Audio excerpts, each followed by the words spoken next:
কোনো কিছু বোঝার আগেই ভারী বুটের শব্দ। ভিক্টোরিয়ার মাঠে সাউথ গেট দিয়ে ঢুকলো সেনা, বাইরে পজিশন নিল সিআইএসএফ। ভেতর থেকে বাইরের কন্ট্রোল ওয়াকি টকিতে খবর এলো এক ভিআইপি প্রাতঃভ্রমণকারীকে ঘিরে ফেলেছে 8 জঙ্গি। সঙ্গে সঙ্গে শুরু হলো অপারেশন।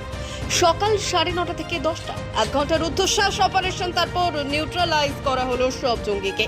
নাছোড় 2 জঙ্গি একটি শ্বেতপাথরের মূর্তির আড়ালে, তখনও এমন ভাবে লুকিয়ে যেখানে পৌঁছানো যাচ্ছিল না। সাপের মতো সন্তর্পণে মাটি কামড়ে গেলেন 2 সেনা জওয়ান। অবশেষে তাকেও নতির শিকারে বাধ্য করা হলো। গোটা ব্যাপারটাই ছিল একটা মক ড্রিল বা মহড়া। সেই খবরে ফিরল স্বস্তি। আর্মি, নেভি এবং সিআইএসএফ যৌথভাবে চালালো এই মক ড্রিল।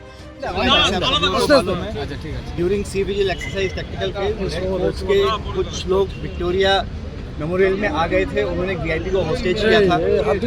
खबर मिलते ही तुरंत इंडियन नेवी कोऑर्डिनेशन के साथ सीआईएसएफ, क्यूआरटी और इंडियन आर्मी के स्नाइपर के साथ यहाँ पे एक्टिवेट हुए और 3 घंटे के अंदर सक्सेसफुली इन्फिल्ट्रेटर्स को पकड़ लिया एंड वीआईपी को रिहा करवा दिया। साइज का फेज था जिसमें प्रॉपर ड्रिल किया गया सारी एजेंसीज का कोऑर्डिनेशन देखने के लिए and inter services, inter agencies coordination, communication, सारे एस्पेक्ट्स चेक करने के लिए, जो कि एक सक्सेसफुल रहा।